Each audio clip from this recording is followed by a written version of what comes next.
సరే ఎందుకు మీరు ఈ రకంగా తిరుమలకు స్వామివారి దర్శనానికి ఈ రకంగా నడుచుకొని వెళ్ళి ఎందుకు దర్శించుకుంటున్నారు? అసలు ఏంటి కాన్సెప్ట్? ప్రపంచంలోని విద్యార్థులకు అందరికి కూడా వారికి సంక్షేమాని కోసం నేను తిరుమల యాత్రని మొదలుపెట్టాను.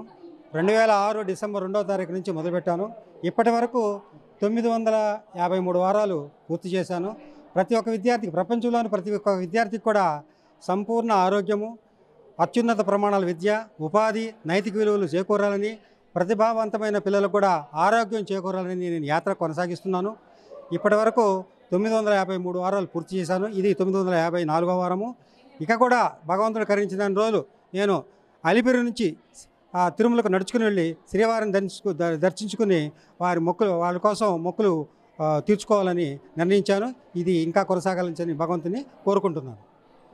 మామూలుగా జనరల్గానే ఉపాధ్యాయులు అంటే విద్యార్థులకు ఉన్నత శిఖరానికి అధిరోహించడానికి మీ పాత్ర ఎంతో కీలకమనే చెప్పాలి. విద్యార్థులకు మొదటి పేజే ఒక దిక్చూచే ఉపాధ్యాయుడు.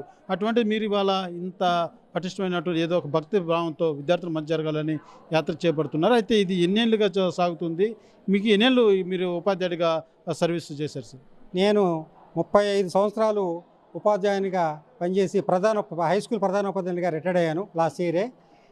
ఇప్పుడు ప్రస్తుత పరిస్థితుల్లో నైతిక విలువలు చాలా వరకు లోపించే విద్యార్థుల్లో.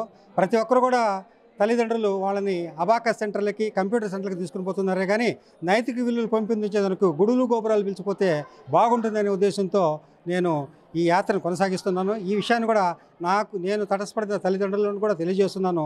ముందు ఈ పిల్లలకు నైతిక విలువలు నేర్పిస్తేనే వాళ్ళు బాగుపడతారని నేను గాఢంగా నమ్ముకుంటూ భగవంతుని మన వెంకటేశ్వర స్వామిని నేను బాగా భక్తితో, చిన్నప్పటి నుంచి కూడా భక్తితో మొక్కుతున్నాను.